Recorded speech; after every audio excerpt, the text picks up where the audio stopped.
Hello everyone, welcome to back my channel. I hope everyone is having a wonderful day. Before starting the video, please go ahead and hit the subscribe button and give this video a thumbs up.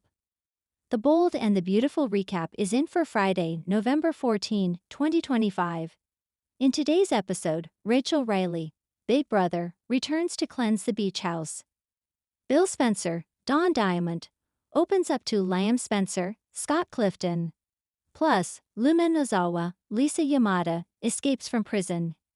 Katie Logan, Heather Tom, is at Brooke Logan Forrester's, Catherine Kelly Lang house. Brooke and Donna Logan Forrester, Jennifer Gariz, congratulate Katie on her reunion with Bill. The brunette talks about how Bill is now a man with self-awareness. Strangely, Luna brought them back together with her craziness. Katie talks about Will Spencer, Crew Morrow, and the beach house. They are having the place cleansed. Brooke is really impressed by that news. Katie has to get home. Bill has been coming home early lately. Liam Spencer, Scott Clifton, stops by the office to see his father. Liam mentions Bill canceling his meetings so he can rush home to Katie. Bill's perspective has changed. Almost losing his family forever made him realize they are his purpose in life. They discuss giving the beach house to Will. Although a lot of bad happened there, a lot of good did as well. Bill says he is just following Liam's example. Liam has inspired him to be a peaceful leader. Liam leaves and Rachel enters. She dances around Bill's office and says this is a big job as there is lots of energy. Rachel leaves for the beach house, then BATIE chats. After going to the beach, Will and Elektra return to the beach house. Elektra can't believe how stress-free the beach house is. Will knows he is lucky. The one good thing that came from the whole Luna disaster is Will's parents getting back together. Elektra promises they will always be together and gives him a kiss. At the prison, Luna sobs, desperate to get out of there to get to Will. She has to get to him before she loses it all because of Elektra. The laundry cart goes by, so Luna calls out to them.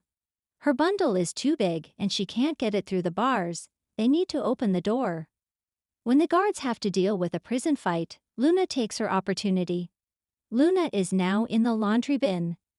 The girl peeks her head out of the dirty sheets and promises Will that she's coming for him. Friday's episode of The Bold and the Beautiful was the kind of chaotic, breath-snatching television that defines why fans cling to every minute of this CBS powerhouse. What began as a quiet aftermath morning at the Spencer estate quickly turned into a layered high-stakes chess game of psychological twists, messy discoveries, and devastation disguised behind Forrester glamour. At the center of the day were three very different but interconnected people. Luna, still recovering from the trauma of captivity and panic.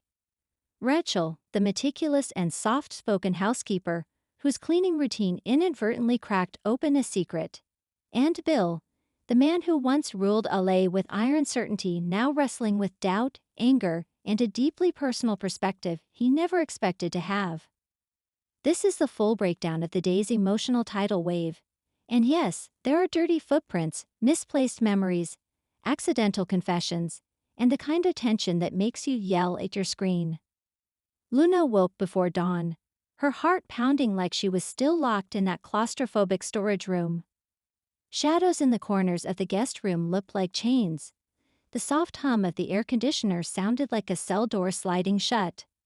Her nerves were so jangled she didn't even realize she had been gripping the bedsheets until her hands cramped. She had escaped, yes, physically, but mentally, emotionally, that was another story. The camera lingered on her trembling hands as she splashed cold water on her face in the adjoining bathroom. Her reflection looked foreign. Messy hair, hollow cheeks, eyes still carrying fear. She barely recognized the girl staring back. That's when she spotted the mud. A smear across her pajama sleeve. Dark, gritty, streaked like she had clawed her way through the earth. Because she had. Luna's escape the night before had been fast, panicked, and almost primitive. She'd taken the back route from her hidden location and literally crawled under a fence, scraping against roots and mud. She needed to clean herself, and the evidence, before anyone noticed. She grabbed a towel, dampened it, and started scrubbing the sleeve. but every swipe seemed to make the stain worse. Her anxiety spiked. If Bill, Katie, or even Will came across her filthy clothes, questions would fly. Questions Luna wasn't ready to answer. Not fully. Not yet. And then, just as she was considering stuffing everything into the bottom of the laundry hamper, the knock came. Rachel, the quiet but razor-perceptive Spencer estate housekeeper, is the type of woman who sees everything while pretending she sees nothing. Her entrance was gentle. She never slammed a door in her life. But the moment she stepped into the room, her eyes flicked like a trained investigator's. "I'm just refreshing the linens and doing my morning sweep," she said with a soft smile. Luna froze. Rachel's gaze dropped immediately to the muddy footprints near the balcony door. They were faint but clear enough that anyone with basic eyesight could tell someone had been outside last night, walking barefoot or in damaged shoes. "Looks like you had a busy evening," Rachel commented lightly, her tone calm but curious. Luna's brain sprinted for an explanation. "Oh, I stepped out for air. The ground was damp, I guess." Rachel nodded slowly, as though filing the information away. "The night was unusually cold. I hope you weren't out too long." Something about the way she said it made Luna's skin prickle. As Rachel continued tidying, her eyes scanned a crumpled towel in the bathroom. Streaked with dark mud, Luna hadn't managed to rinse fully. Then she saw Luna's sleeve clutched too tightly in her fist. Rachel said nothing, but she noticed everything. While the women danced around their unspoken truths upstairs, Bill Spencer sat downstairs nursing a cup of coffee that had long gone cold. His mind wasn't on business or his sons, or even his usual adrenaline-fueled schemes. His focus was Luna. Not romantically, not possessively, but protectively. Bill had spent the entire night replaying the emotional fragments Luna had given him after her escape. She was frantic, shaken, barely coherent. Bill had seen trauma before. He recognized the signs, even as she refused to give details. "I should have pushed her to tell me more," he muttered under his breath. Katie overheard as she walked past the dining table. "Bill, if she's not ready, she's not ready. You pushing will only scare her more." Bill gave her a tired, irritated look, not at her, but at the situation. "Someone hurt that girl. And she's terrified of telling anyone who." Katie didn't argue. She had seen Luna's haunted expression too. Bill rubbed his jaw, his frustration growing. What if whoever she escaped from is still out there? What if they're expecting her to stay silent? His voice dropped into the darker, more dangerous tone that made him a legend in the business world. "When someone threatens someone under my roof, that becomes my problem." Katie swallowed. Bill's sense of protection could be overwhelming, but in moments like these, it was comforting. Fierce. Absolute. But Luna wasn't giving details. Not a name, not a place, not a description. Nothing. And Bill didn't know if she was protecting herself or protecting someone else. Back upstairs, Rachel continued cleaning the guest room. Luna tried distracting her with small talk, but Rachel expertly maneuvered around her and into the bathroom. That's where she saw it. The trash bin. Inside, a torn piece of fabric with dirt, mud, and what looked like a small prick of blood. Rachel didn't touch it immediately. She stood there, processing. Luna saw her expression shift and panicked. "That's nothing," Luna blurted. "I fell, scraped myself." Rachel turned, her eyes soft but uncomfortably perceptive. "Luna, you don't have to explain right now." Luna blinked. "I don't." "You know," Rachel said gently. "But someone hurt you. And someone held you somewhere dirty enough for you to crawl out bleeding." Luna's breath hitched harshly. Rachel continued quietly. "If you don't tell Bill, he can't protect you." That was the first moment Luna truly felt seen. Not interrogated, not judged. Seen. And that's exactly why she broke. "I can't," Luna whispered. "If I tell him, things will get worse. For everyone." Rachel stepped forward, lowering her voice. "Worse than being held captive." Luna closed her eyes and nodded. Rachel's jaw tightened at the implication, but she didn't push further. Instead, she handed Luna a fresh towel, a soft look of solidarity crossing her features. "Clean yourself up, I'll take care of the mess." Luna almost collapsed with gratitude. Rachel found Bill in the hallway just as he was storming toward the stairs, clearly ready to demand more answers from Luna. She blocked him gently but firmly. "Mr. Spencer, don't." Bill's eyebrows shot up. Rachel never spoke like that. Never corrected him, never told him what not to do. "Rachel? What's going on?" She hesitated, weighing how much she could say without breaking Luna's trust. "Luna is shaken. Truly. And whatever she escaped from, it wasn't simple, it wasn't small."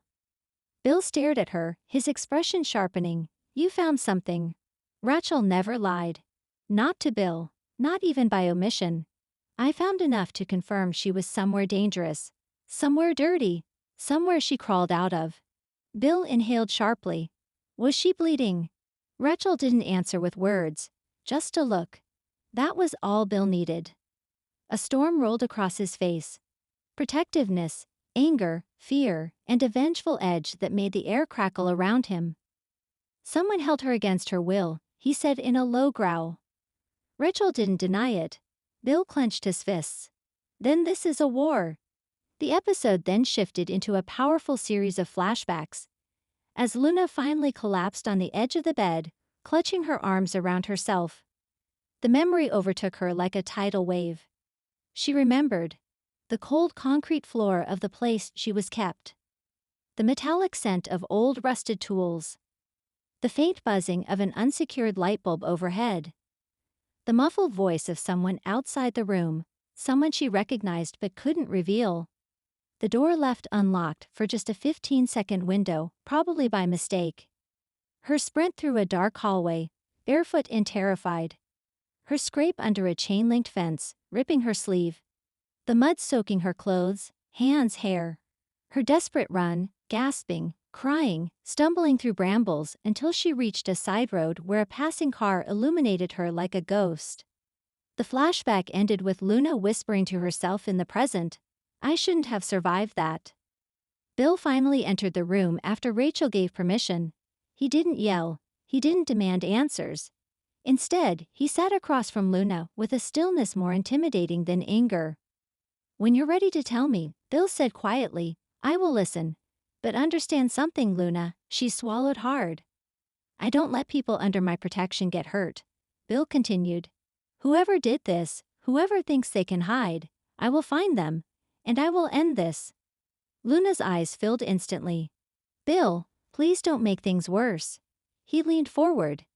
"The situation is already worse." She had no counter-argument.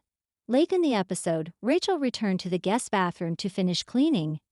She crouched near the shower, wiping the tiles, when her hand brushed something small stuck in the corner of the baseboard. She picked it up. A thin metal object.